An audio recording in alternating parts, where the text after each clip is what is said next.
Alright, these are the tools that we use to recondition batteries. We need safety glasses, a plastic funnel, a battery hydrometer, a battery post cleaner, a common screwdriver, a voltmeter with probes on it. These are the probes, a battery load tester, and the chemicals that we add.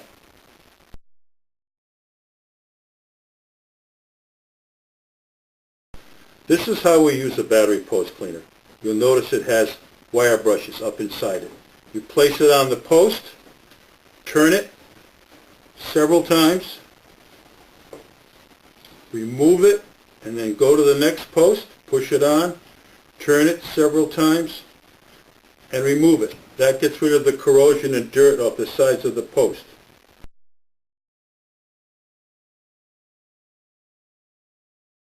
The first thing you do is to check the voltage of the battery before you do anything else.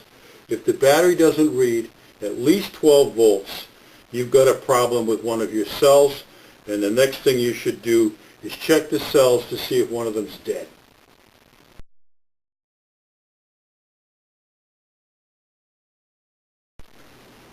This is how you remove the battery caps. You take a common screwdriver, catch it under the edge, pry up, go to the other side if you have to, and put them out of your way.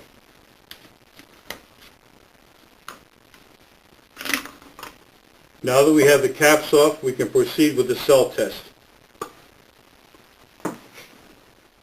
This is how we test the cells. We have these probes that we've made from coat hanger wire.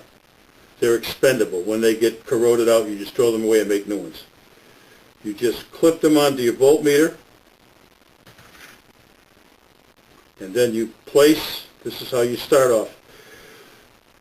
You just clip them onto your voltmeter, and then you start with the positive terminal, and you put your cable on it, and you go to the first cell, and you get a reading of 2 volts.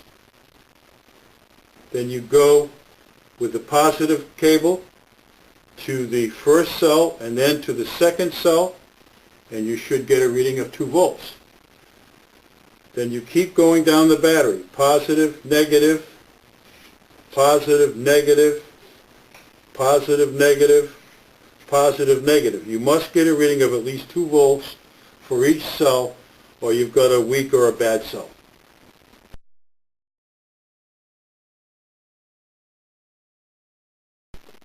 All right, now we're going to do a battery load test.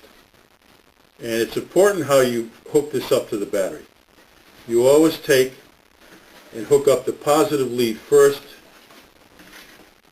and the negative lead last. That's so you won't make any sparks and have an explosion. Now, I'm going to set the meter up on top of the battery so you can see it properly. You'll notice that it's reading in the high green. It's reading 13 volts. Now what we're going to do is we're going to do the load test. There's a switch on the bottom of the load tester that puts a load on the battery. It heats up a heating coil which is behind this grill here. When I put the switch on, you're going to see the meter drop. Now what you would do is you would count 10 seconds by going 1001, 1002, etc. till you get to 1010 very slowly. You'll feel the heat coming out of the grill here, and then when you let go of the switch, well, there's 2 things you want to know. First of all, you notice it barely dropped down into the yellow. Second is when we let it go, it goes right back up to about 13 volts again. So that means the battery is really in very good shape, this particular battery. So that's how you use a load tester.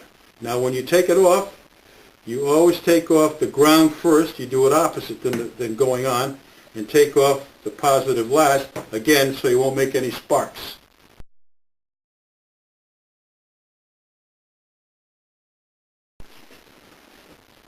Now we're going to explain the battery hydrometer to you. The battery hydrometer is a glass tube with a suction bulb on it that draws the electrolyte from the battery up into the glass tube until the float inside begins to float. Now when the float is floating, it has markings on it. You can see a red strip from there to there. a narrow white strip, and then a little wider green strip. Now how does that work? Well, if it floats up and it's in the green, that means the battery's in pretty good shape. The more that the float sticks up out of the electrolyte, in other words, if it's down in here somewhere, the stronger the battery is. If it only floats up into the white, that means the battery's only in fair shape. And if it goes up into the red, then it really needs a charge. So what we're going to do now is we're going to do a couple of sample tests just so that you can see how this works. This is the actual test. You place the hydrometer down in the cell till it touches the top of the plates. You squeeze the bulb hard as you can, get all the air out of it. Then draw the electrolyte up into the glass cylinder. Now you see the float is floating already. So you can stop right there, hold it level, and let it float. Now you'll notice that it's just at the top of the green, almost into the white. So obviously that's an indication that the battery needs some charging, because the specific gravity of the electrolyte is low. All right, now remember, this fluid is called electrolyte, and it's a mixture of sulfuric acid and water. It's very dangerous. You don't want to get it on your clothing. Now we put it all back in the cell. And the proper procedure is to read each cell the same way. Now you'll notice that this cell is a little stronger. There's more of the green showing. So we put that one back. It still needs a charge though. This also is a good way to test a cell if you don't have a voltmeter to see if it holds 2 volts. Obviously, if it's a bad cell, it's not going to give you a very good reading on the hydrometer. So the hydrometer is another way to see what condition your cells are in. Now, this one's about the same as the one we just did.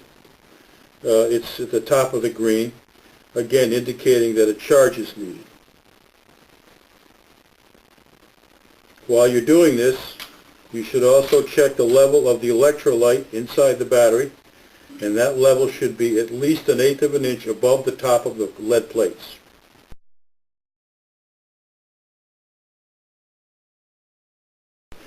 All right, now once we've determined that this battery is available for reconditioning, it's time to add the China Depot battery reconditioning chemicals. And this is how we do it. We take a plastic funnel and a tablespoon, and we get a heaping spoon, and we start with the first cell. We add it, it's very dry so it goes in easily. Then we go to the next cell, another heaping spoon,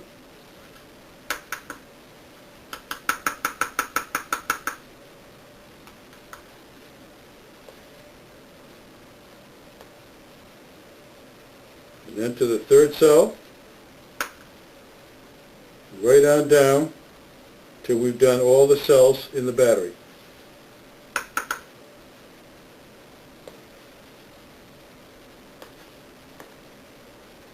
We don't have to be too fussy. We get to the last cell, and we're all set. Okay, now that we've added all the chemicals, we're ready to put this battery on the charger, and it'll be on for about 24 hours. And then we should have another perfectly reconditioned battery. And again, we're using the China Depot battery reconditioning chemicals. It's our own formula. We've used it for about 25 years. Thank you very much.